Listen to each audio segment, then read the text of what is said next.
ರಾಯಚೂರು ಜಿಲ್ಲೆಯ ಸಿಂಧನೂರು ತಾಲೂಕಿನ ಜವಳಗೇರಾ ಕೆನರಾ ಬ್ಯಾಂಕ್ನಲ್ಲಿ ರೈತರು ಹಾಗೂ ಗ್ರಾಹಕರು ಎದುರಿಸುತ್ತಿರುವ ಸಮಸ್ಯೆಗಳ ವಿರುದ್ಧ ಸೋಮವಾರ ನೂರಾರು ರೈತರು ಆಕ್ರೋಶ ವ್ಯಕ್ತಪಡಿಸಿದರು.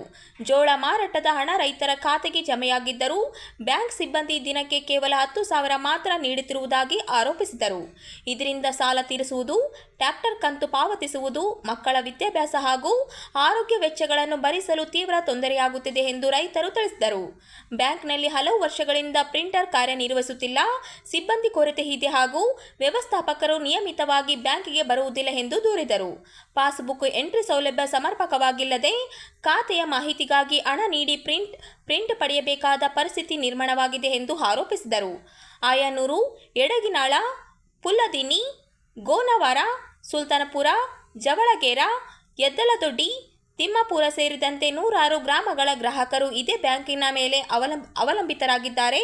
ಆದ್ದರಿಂದ ಬ್ಯಾಂಕಿಗೆ ಹೆಚ್ಚುವರಿ ಸಿಬ್ಬಂದಿಯನ್ನು ನೇಮಿಸಿ ರೈತರಿಗೆ ಒಂದೇ ಬಾರಿ ಜೋಳದ ಹಣ ವಿತರಿಸುವಂತೆ ಮೇಲಾಧಿಕಾರಿಗಳಿಗೆ ಶರಣಪ್ಪ ಮರಳಿ ಹಾಗೂ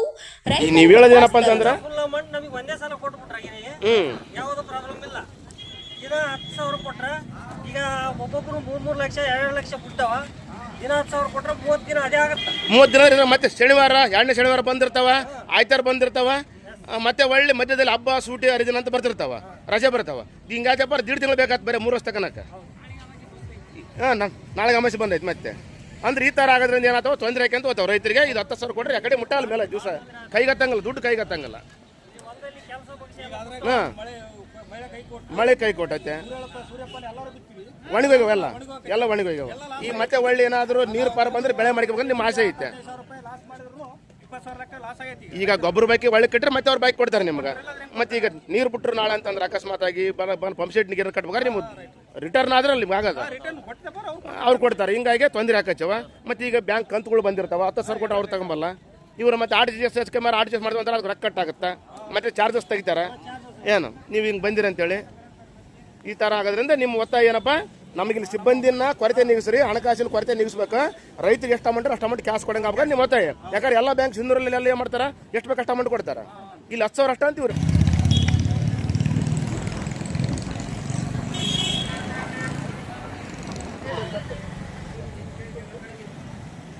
ಮಾನ್ಯ ಪ್ರಾದೇಶಿಕ ಕೇಂದ್ರ ಬ್ಯಾಂಕ್ ಮ್ಯಾನೇಜರ್ನಲ್ಲಿ ವಿನಂತಿ ಮಾಡಿಕೊಳ್ಳೋದಿಷ್ಟೇ, ಈ ನಮ್ಮ ಸಿಂಧನೂರು ತಾಲೂಕಿನ ಜವಳಗೇರಾ ಕೇಂದ್ರ ಬ್ಯಾಂಕಿನಲ್ಲಿ ಪ್ರತಿಯೊಬ್ಬ ರೈತರಿಗೆ ಜೋಳದ ಅಮೌಂಟು ಜೋಳ ಮಾರಿಕೊಂಡು 4-5 ತಿಂಗಳ ನಂತರ ಈಗ ಜೋಳದ ರೊಕ್ಕ ಬಿದ್ದಾವ. 5 ಲಕ್ಷ 4 ಲಕ್ಷ 3 ಲಕ್ಷ ಯಾರ್ಯಾರ ತಕ್ಕಂತೆ ಬಿದ್ದಾವ. 10,000 ರೂಪಾಯಿ ಅಷ್ಟೇ ಒಯ್ಯಿರುತ್ತೆ ಅಂತಾರೆ. 10,000 ರೂಪಾಯಿ ತಕ್ಕಂತ ಹೋಯ್ತಪ್ಪ ಅಂದ್ರೆ 1.5-2 ತಿಂಗಳ ದಿವಸ ರೈತರು ಬ್ಯಾಂಕಿಗೆ ಅಲ್ಲಿಬೇಕಾಗುತ್ತೆ. ಅದೇ ರೀತಿಯಾಗಿ ಬ್ಯಾಂಕ್ನಲ್ಲಿ ಪ್ರಿಂಟರ್ ಇಲ್ಲ ಮತ್ತು ಸಿಬ್ಬಂದಿ ಇಲ್ಲ. ಇಲ್ಲಿ ಮ್ಯಾನೇಜರ್ ಅವರು ಸರಿಯಾಗಿ ಕೆಲಸ ನಿರ್ವಹಿಸ್ತಾ ಇಲ್ಲ. ಹಾಗಾಗಿ ಇಲ್ಲಿ ತೊಂದರೆಯನ್ನು ನಿವಾರಿಸಬೇಕು ಅಂತೇಳಿ ನಾವು ಮಾನ್ಯರಲ್ಲಿ ಇವತ್ತೇನು ನಾವು ವಿಡಿಯೋ ಮಾಡಕತ್ತೀವಿ, ಇದ್ರ ಮೂಲಕ ಕರ್ನಾಟಕ ರಾಜ್ಯ ರೈತ ಸಂಘ ಹಾಗೂ ಹಸಿರು ಸೇನೆ ರಾಜ್ಯ ಸಮಿತಿ ಮೂಲಕ ವಿನಂತಿಯನ್ನು ಮಾಡಿಕೊಳ್ತೀವಿ. ಇಲ್ಲೇ ರೈತರು ಮಾತಾಡ್ತಾರೆ, ಇಲ್ಲಿ ಸರ್ ತೊಂದರೆ ಏನಂತೇಳಿ, ಏನು ಪ್ರಾಬ್ಲಮ್ ಆಗೈತೆ ಈಗ ಇಲ್ಲೇ ಮಾತಾಡ್ಯಾರ. ಏನಿಲ್ಲ ಸರ್, ಅದು ನಮ್ಗೆಲ್ಲ ಈಗ ಅಮೌಂಟ್ ಬಿದ್ದಾವ, ಜೋಳದ ರೊಕ್ಕ 4 ತಿಂಗಳಾದ್ರೂ ಬಿದ್ದಿಲ್ಲ, ಈಗ ಬಿದ್ದಾವ. ಈಗ ನಾವು ಇಲ್ಲಿ ಅಮೌಂಟ್ ಕೇಳಕ್ ಬಂದ್ರ ಒಬ್ಬರಿಗೆ 10,000 ಕೊಡ್ತು ಅಂತ ಹೇಳಕತ್ತಿರು ಬ್ಯಾಂಕ್ನವರು. ಸಿಬ್ಬಂದಿನೂ ಇಲ್ಲ ಅದ್ರಾಗ 10,000 ಕೊಡ್ತು ಅಂತ ಹೇಳ್ತಾರ. 10,000 ಅಂದ್ರೆ ನಾವು ಎಷ್ಟು ದಿನ ತಗೋಬೇಕ್ರಿ? 2-3 ತಿಂಗಳು ಆದ್ರೆ ಸರ್. ಮತ್ತೆ 2-3 ತಿಂಗಳು ಅಂದ್ರೆ ಖರ್ಚು ಯಾರು ಕೊಡ್ತಾರ? ದಿವಸ ಬಂದು 500 ರೂಪಾಯಿ ಖರ್ಚು ಇಟ್ಕೊಂಡು 25 ಕಿಲೋಮೀಟರ್ ಆದ ಊರುಗಳು ಅದೇ ತಿರುಗಿ ಬರ್ಬೇಕಂದ್ರ ಯಾರು ಕೊಡ್ತಾರೆ ಇದಕ್ಕೆ ಅಮೌಂಟ್? ಇದು ಕೇಂದ್ರ ಬ್ಯಾಂಕ್ ಜವಳಗೇರಾ, ಕೇಂದ್ರ ಬ್ಯಾಂಕ್ ಜವಳಗೇರಾ, ಸಿಂಧನೂರು ತಾಲೂಕು, ರಾಯಚೂರು ಜಿಲ್ಲೆ. ರಾಯಚೂರು ಜಿಲ್ಲೆ. ಇಲ್ಲೇ ಪ್ರಿಂಟರ್ ಕೂಡ ಭಾಳ ಸೈಜ್ ಕಟ್ ಅಂತ ಹೇಳ್ತಾರೆ. 4 ತಿಂಗಳಾಯ್ತು ಪ್ರಿಂಟರ್ ಕೂಡ ಪ್ರಿಂಟ್ ಒಟ್ಟೆ ಬರ್ತಾ ಇಲ್ಲ. ಯಾರಾದ್ರೂ ಬಗನ ನಮ್ಗೆ ಇದು ಬೇಕು ಸ್ಟೇಟ್ಮೆಂಟ್ ಬೇಕಂದ್ರೆ ಅದು ದುಡ್ಡು ಕಟ್ ಆಗುತ್ತೆ ಅದಕ್ಕೆ. ಮತ್ತೆ ಶಾಲೆ ಮಕ್ಕಳು ಅವರು 5-6 ತಿಂಗಳ ಹುಡುಗರು ಬರಲಿಲ್ಲ ಅಂದ್ರೆ ಅವ್ರದ್ದು ಅಕೌಂಟ್ ಲಾಕ್ ಆಗತ್ತೆ, ಮತ್ತೆ ಅಕೌಂಟ್ ರೀಚಾರ್ಜ್ ಮಾಡ್ಬೇಕು, ಈಗ ಮತ್ತೆ ಫೋನ್ ಪೇ ಲಾಕ್ ಆಗ್ತಾವ, ಮತ್ತೆ ಡಾಕ್ಯುಮೆಂಟ್ಸ್ ಕೊಡ್ಬೇಕು, ಮತ್ತೆ OTP ಹೇಳ್ಬೇಕು. ಇವೆಲ್ಲ ಪ್ರಾಬ್ಲಮ್ ಅದಾವ. ಇಲ್ಲಿ ನೋಡ್ರೆ ಸಿಬ್ಬಂದಿ ಕೊರತೆ ಐತೆ, ಹಿಂಗಾಗಿ ಪ್ರಾಬ್ಲಮ್ ಆಗಕ್ಕೆ. ಈಗ ಒಳಗೆ ಮಂದಿ ತುಂಬ್ಯಾರ, ಹೊರಗೆ ಮಂದಿ ತುಂಬೈತೆ, ಹೊರಗಡೆ ನಿಂತಾರ. ಅಲ್ಲಿ ಫುಲ್ ಅಸಲಿಗೆ ಇಲ್ಲಿ ನಿಂತ್ಕೊಂಡಾರ.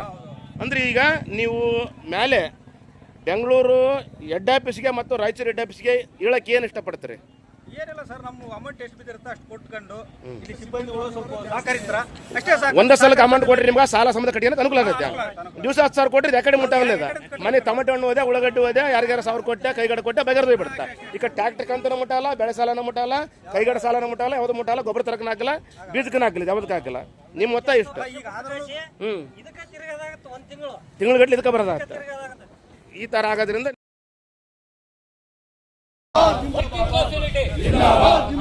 ಇಪಿಎಸ್ 95 ಪಿಂಚಣಿದಾರರಿಗೆ ಕನಿಷ್ಠ 7,500 ಪಿಂಚಣಿ ತುಟ್ಟಿ ಭತ್ಯೆ ಹಾಗೂ ಉಚಿತ ವೈದ್ಯಕೀಯ ಸೌಲಭ್ಯ ಕಲ್ಪಿಸುವಂತೆ ರಾಷ್ಟ್ರೀಯ ಆಂದೋಲನ ಸಮಿತಿ ಕೇಂದ್ರ ಸರ್ಕಾರವನ್ನು ಆಗ್ರಹಿಸಿದೆ. ಪ್ರಸ್ತುತ ಸರಾಸರಿ 1,170 ಪಿಂಚಣಿಯಿಂದ ಜೀವನ ನಡೆಸುವುದು ಅಸಾಧ್ಯವಾಗಿದ್ದು, ಹಣ ದುಬಾರದ ನಡುವೆಯೂ ಪಿಂಚಣಿಯಲ್ಲಿ ಯಾವುದೇ ಹೆಚ್ಚಳವಾಗುತ್ತಿಲ್ಲ ಎಂದು ಪಿಂಚಣಿದಾರರು ಅಸಮಾಧಾನ ವ್ಯಕ್ತಪಡಿಸಿದ್ದಾರೆ. ಕೇಂದ್ರ ಸರ್ಕಾರದ ಕೊಡುಗೆಯನ್ನು 1.16% ರಿಂದ 8.33% ಹೆಚ್ಚಿಸುವಂತೆ ಕೋಶ್ಯಾರಿ ಸಮಿತಿ ಶಿಫಾರಸು ಮಾಡಿದರೂ ಜಾರಿಯಾಗಿಲ್ಲ ಎಂದು ದೂರಲಾಗಿದೆ. ಹಲವು ವರ್ಷಗಳಿಂದ ಪ್ರಧಾನಮಂತ್ರಿ, ಹಣಕಾಸು ಹಾಗೂ ಕಾರ್ಮಿಕ ಸಚಿವರಿಗೆ ಮನವಿ ಸಲ್ಲಿಸಿದರೂ ಬೇಡಿಕೆಗಳು ಈಡೇರಲಿಲ್ಲ ಎಂದು ಆರೋಪಿಸಿರುವ ಸಂಘಟನೆ ಇಪಿಎಸ್ 95 ಪಿಂಚಣಿದಾರರಿಗೆ ತ್ವರಿತ ನ್ಯಾಯ ಒದಗಿಸುವಂತೆ ಕೇಂದ್ರ ಸರ್ಕಾರವನ್ನು ಒತ್ತಾಯಿಸಿದೆ.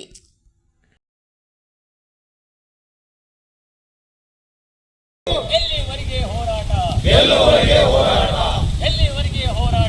ಎಲ್ಲಿವರೆಗೆ ಹೋರಾಟ? ನಮಗೆ ಬೇಕು ನ್ಯಾಯ ಬೇಕು, ನಮಗೆ ಬೇಕು ನ್ಯಾಯ ಬೇಕು. ಪಿಂಚಣಿ ಹೆಚ್ಚಳ ಆಗಲೇಬೇಕು, ಪಿಂಚಣಿ ಹೆಚ್ಚಳ ಆಗಲೇಬೇಕು, ಪಿಂಚಣಿ ಹೆಚ್ಚಳ ಆಗಲೇಬೇಕು. ನಮ್ಮ ಕೇಂದ್ರ ಮಹಾಮಂಡಲದ ಒಂದು ಆದೇಶದಂತೆ ಇವತ್ತಿನ ದಿವಸ, ನಿನ್ನೆ ಇವತ್ತು ನಾಳೆ 3 ದಿವಸದ ಒಂದು ಅಂತಿಮ ಹೋರಾಟದ ಒಂದು ಇದನ್ನು ಕಾರ್ಯಕ್ರಮ ಹಾಕ್ಕೊಂಡಿದ್ದೀವಿ.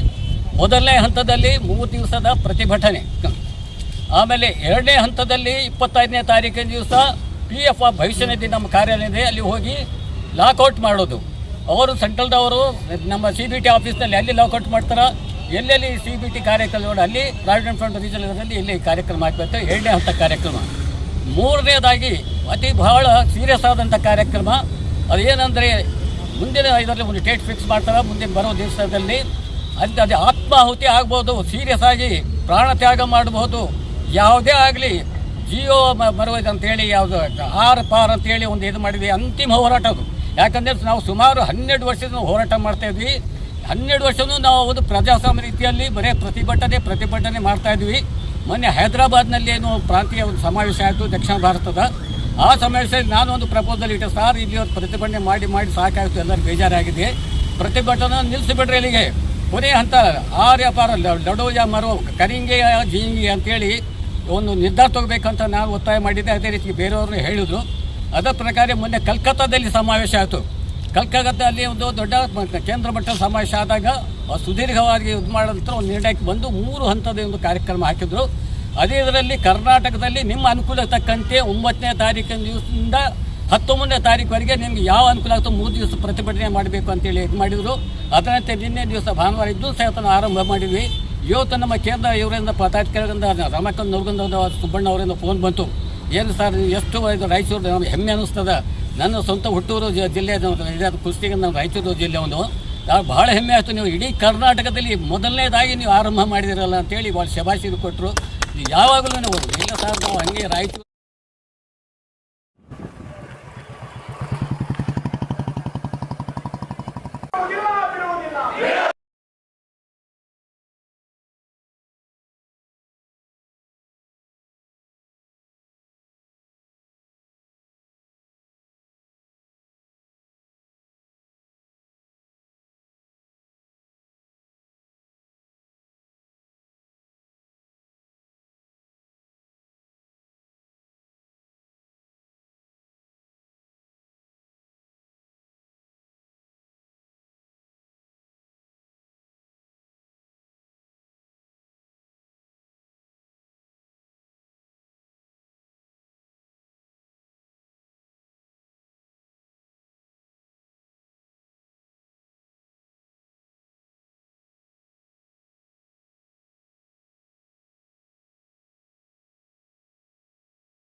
बंदूक बड़ा खाली ರಾಜನಗರ ವಿಧಾನಸಭಾ ಕ್ಷೇತ್ರದ ಮಾಜಿ ಶಾಸಕ ಸೈಯದ್ ಯಾಸೀನ್ ಅವರ ಅಂತ್ಯಕ್ರಿಯೆಯು ಇಂದು ಸರ್ಕಾರಿ ಗೌರವದೊಂದಿಗೆ ನಗರದಲ್ಲಿ ನಡೆಯಿತು. ನಗರದ ಈದ್ಗಾ ಮೈದಾನದಲ್ಲಿ ಸೈಯದ್ ಯಾಸೀನ್ ಅವರ ಪಾರ್ಥಿವ ಶರೀರದ ಅಂತಿಮ ದರ್ಶನಕ್ಕೆ ವ್ಯವಸ್ಥೆ ಮಾಡಲಾಗಿತ್ತು. ಎಸ್ಪಿ ಅರ್ನಂಗ್ಲಿಶ್ ಗಿರಿ ನೇತೃತ್ವದಲ್ಲಿ ಪೊಲೀಸರು ಮೃತರ ಗೌರವಾರ್ಥವಾಗಿ 3 ಸುತ್ತು ಗಾಳಿಯಲ್ಲಿ ಗುಂಡು ಹಾರಿಸಿ ಗೌರವ ಸಲ್ಲಿಸಿದರು.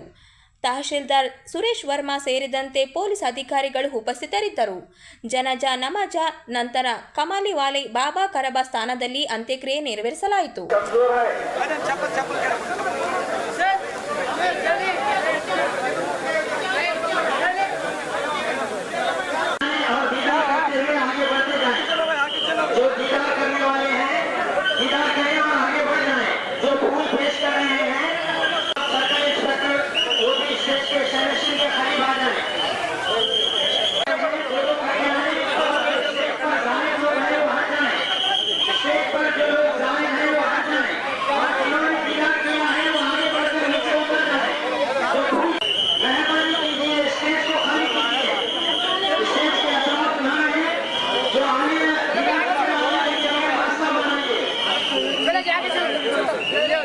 मेहरबानी मेहरबानी चलते रहो मेहरबानी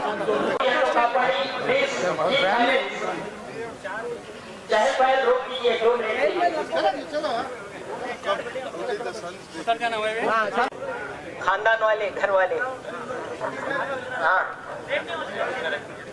यहाँ एडजी है इधर पीछे से एडज है हाँ इधर से नहीं आ रहे इधर से आ रहे लोग क्या कर सकते जो लोग दीदार करने वाले हैं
देने वाले पीछे है जो नंबर देने वाले पीछे जाओ पीछे से जाओ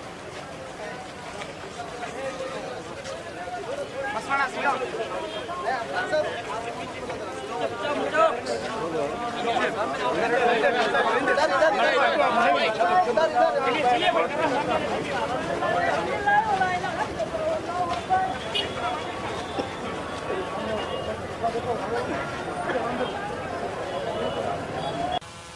रक्षा शस्त्र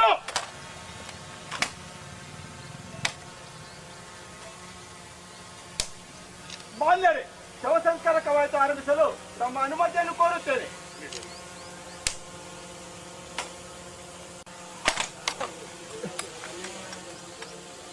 ಹಿಂದಿರುಗಿಸಿ ಗೌರವ ರಕ್ಷೆ ಸಾವಧಾನ ಗೌರವ ರಕ್ಷೆ ವಿಶ್ರಾಂತಿ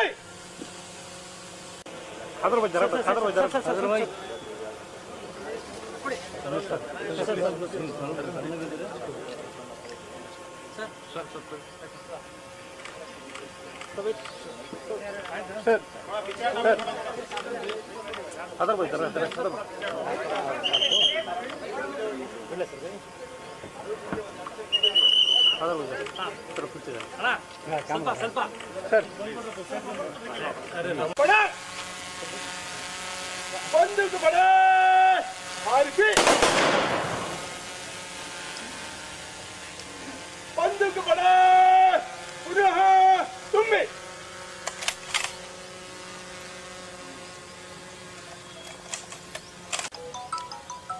बंदूक बड़ा हारसी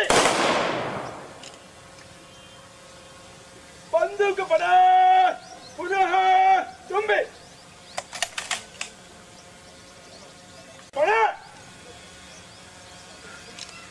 ಹಾರಿಸಿ ಬಂದೂಕು ಪಡ ಖಾಲಿ